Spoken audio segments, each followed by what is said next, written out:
Hello guys, this is Vaish. So the economics explanation for test number 2.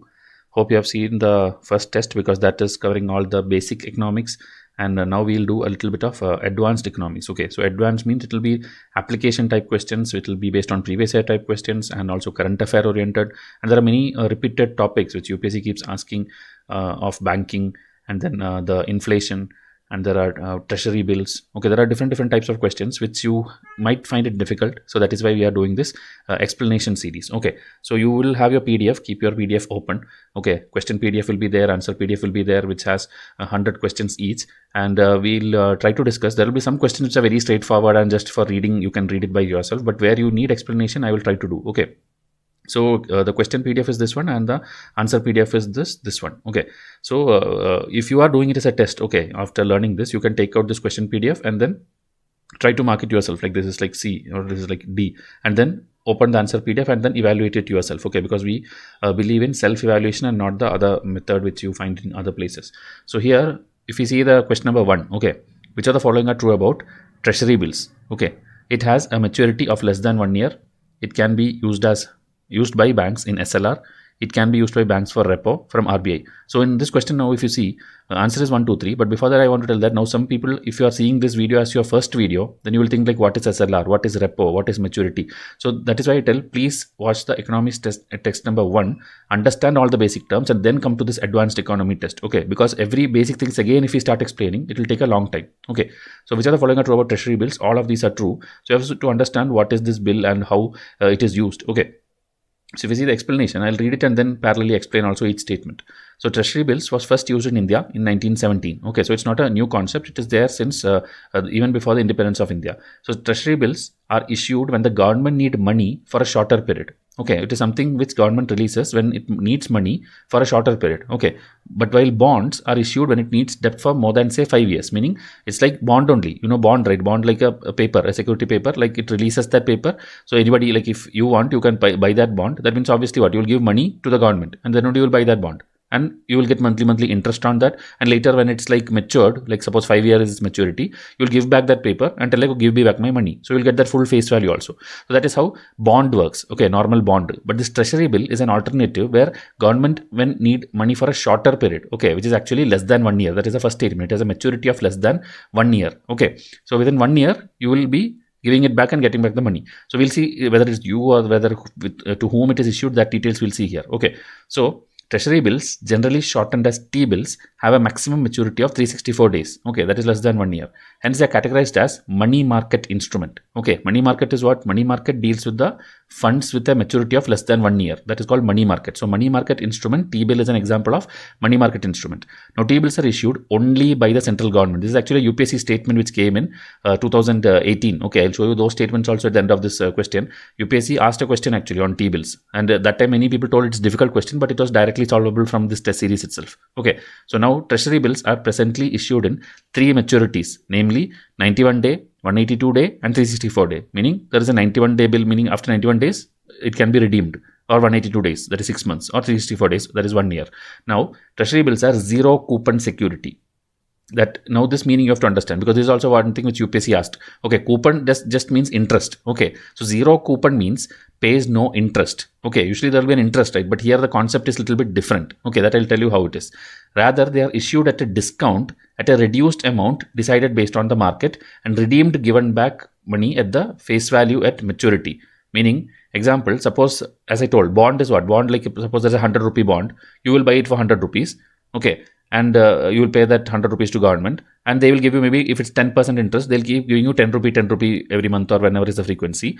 And then later you will go, so maybe 6 months is over, 6 months it is matured, you got 60 rupees like that, and then that 100 you will get it back because it's matured now. So 160 you got by just from a 100 rupee bond. Okay, that is a bond concept. But here what they do is, suppose there is a T-bill, okay, and its face value is 100 rupee, you will not buy it for 100 rupee. Instead, you will be buying it for 98 rupees. Okay, so you got it at a discount price. Okay, 2 rupee discount price. Okay, and now later when it gets matured, right? Later when it gets matured, you give it back, you will get it 100 rupees back. Meaning you bought it for 98, but you will get back 100 rupees. So 2 rupees, you get that profit, right? That is how this thing works. Okay, this means you get a 100 rupee treasury bill at a lower price and get 100 and get rupees at 100 at maturity. Okay, the return to the investors is the difference between the maturity value or the face value, that is 100, and the issue price. Okay, as I told, issue price is 98 and the face value is 100 rupees. So that is how it works. Okay, so there is no interest concept there. So that is why it is called zero coupon security, that is zero interest security. Okay. Now, Reserve Bank of India conducts auctions usually every Wednesday or alternate Wednesday to issue T-bills. Denominations of 25k or more usually, meaning this much is made available and people can buy up to 25k worth of T-bills are issued every Wednesday and then you can buy it. Okay, RBI. So this is not like when, how frequently, this is not, you don't have to buy hard because that will keep changing. Maybe they'll change it to Fridays, they'll be changing to every 3 weeks or every month. That you don't have to worry. Okay, but at least how this T-bill works, then it is a zero coupon security. It is less than 1 year. These are the points which UPSC also exactly picked up and asked. Okay, so now individuals, firms, trust, institutions and bank can purchase T-bills. This is also one thing which UPSC did not ask but can ask in the future. Okay, they have a very important role in the financial market beyond the investment instruments.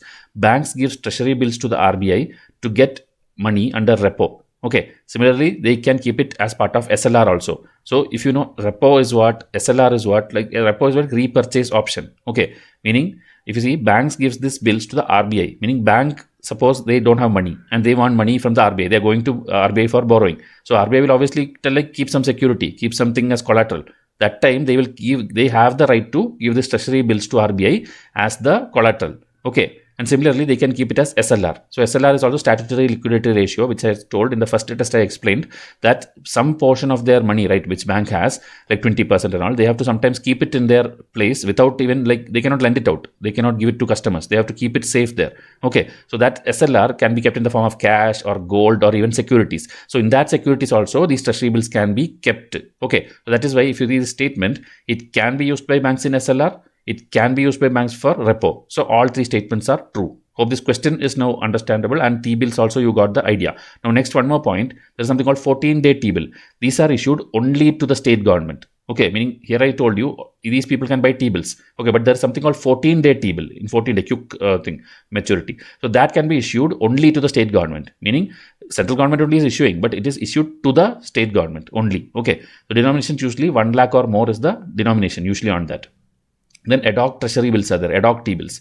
Non-marketable T-bill used to exist long back for government needs alone. Okay, so there used to exist called something called ad hoc T-bills, but now it doesn't exist. And 14-day T-bill is only for the state government. Okay, now these are the statements which came in the prelims, actual UPSC prelims. Suppose you got this exam, this question in the exam, most of you will tell like it's a very difficult question because you did not know the concept. But now since you know the concepts, read the statements. The Reserve Bank of India manages and services both Government of India securities and state government securities. Okay, this is general question about securities alone. Okay, and RBI is obviously the banker of all banks and also all the governments. So it manages is a direct statement. Its first statement is correct only. Okay, now if it's the second statement, treasury bills are issued by the Government of India and there are no treasury bills issued by the state government. Okay, this is also true. This only I told you. They can, central government itself will issue to individuals, trust or whatever, or they can even issue to the state government, like you have that 14-day T-bill and all. So, but there is no treasury bill is issued by the state government. They can receive the T-bills, but they cannot issue the state T-bills. Okay, state government. So that is why this is also true. Now, treasury bills often are issued at a discount from the par value. Par value means face value, meaning it has 100 rupee means they are issued at maybe 98 rupees or 95 rupees. So these three are true statements, and this is what the UPSC asked. So if you were a student of Vaishya IAS, you could have solved this. That's why I'm telling each question, please understand why we are teaching. It is not simply we are teaching, it's all because UPSC is asking them. Okay, so this is question number 1, and I hope you have a clear idea about T-bill, and any question which comes, you can solve it now. Now, second question, another concept which UPSC asked, which are the following are true about external commercial borrowing in India? Okay, ECB. All companies eligible for receiving foreign direct investment can raise fund through ECB route. Okay, so anybody who can get the FDI can raise fund through ECB also. That is first statement. Second statement, any entity who is a resident of any country which is financially